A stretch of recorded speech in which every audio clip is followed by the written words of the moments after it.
Okay, let's get this off the bat. There's no Joker, there's no Batman, but in this movie, it makes up for that by having a lot of funny moments and a lot of great great performances.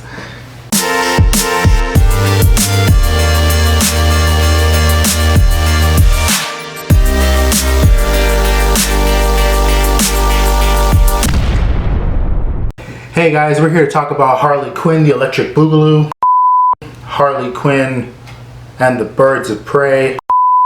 Birds of Prey with the addition of Harley Quinn. Harley Quinn, Electric Slide. Birds of Prey. Birds of Prey. Caw. Birds of Prey and the fantabulous emancipation of one Harley Quinn.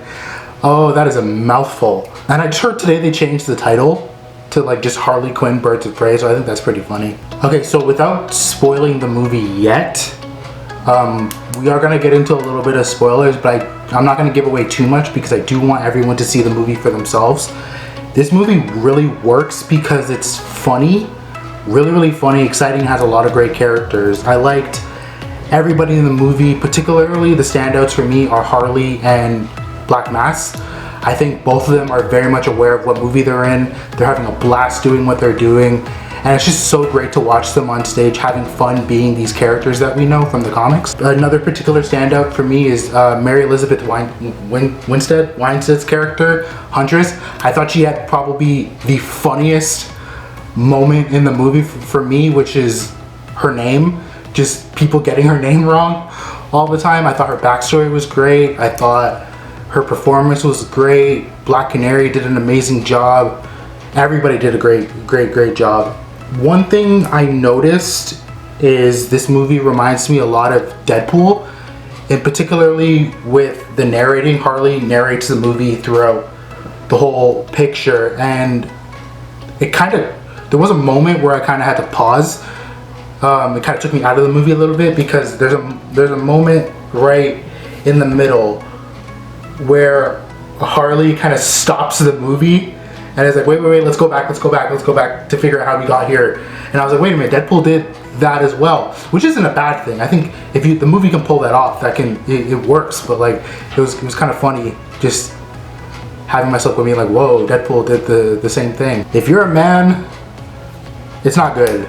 If you're a white man, it's even worse because a lot of men die in this movie. From the guy in the beginning who is like trying to get Harley to do some sexual favors for him in return for whatever animal she buys, which ends up being the hyena, all the way to Black Mass Sionis itself and how he goes out. Like, a lot of guys die in this movie, and it's like a very female oriented girl power, which I didn't mind. I thought it was good. I thought it was funny. It was fun for me to notice that. I would be like, wow, there's a lot of guys dying in this. I don't think I've seen a single woman die, but again, I didn't mind it. It was fine. So the humor works, and it does in that weird disjointed way that Harley tells the story. She narrates the whole thing first in like an animated sequence at the beginning, and then throughout the rest of the movie she's narrating, but she's not very good at it. And I think that kind of reminded me a lot of Deadpool 2 because they're both just so batshit crazy that they can't really pinpoint how to tell the story properly because they're so insane. And I thought that it kind of worked because she had to back up every now and again just to fill in details. Every time Harley's on screen, something funny happens. Like, there's an entire scene to her running with the sandwich, and it's hilarious because she just wants to eat that sandwich, and then it pays off so beautifully at the end. And I thought that was just great. If there were any drawbacks to the movie, I can't really think of any so far. I think I need to watch it again, but I kind of wish Black Canary kind of showed a bit more of her power. I understood from the movie's point of view why she held back, but I kind of wish she had shown a bit more because the actress who played her did an amazing job. Her voice is just incredible, but I kind of wish she had shown a bit more. I felt the lack of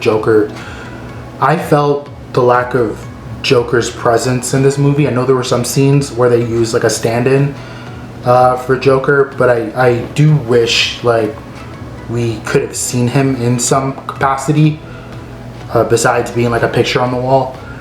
But it makes me excited to see where it goes from there, so I think that's pretty cool. This is a serious breakup movie, and it's a pretty damn good one at that. I think one of the best things that the movie's opening really showed is in Harley's origin, is that how much she relied on the Joker. It wasn't really just, it was love. Like, she loved the Joker, but the movie also shows that she relied on him a lot for protection, and I thought that was an interesting thing that they've done, because they've never really showed how much the Joker protects Harley, like, and now that she's without that, she's kind of had to come in on her own. So I thought that was pretty cool. I think my biggest takeaway is that this is the movie Suicide Squad should have been. Just a really cool movie with these great characters doing a whole bunch of crazy stuff and seeing the characters we love on screen. That's really what it should have been, and I'm really excited to see where DC goes from here. So yeah, biggest takeaway, it's a great movie, go see it. I loved watching it, I can't wait to see it again. Let me know what you thought about it in the comments. Thank you so much for watching, I'll see you guys later.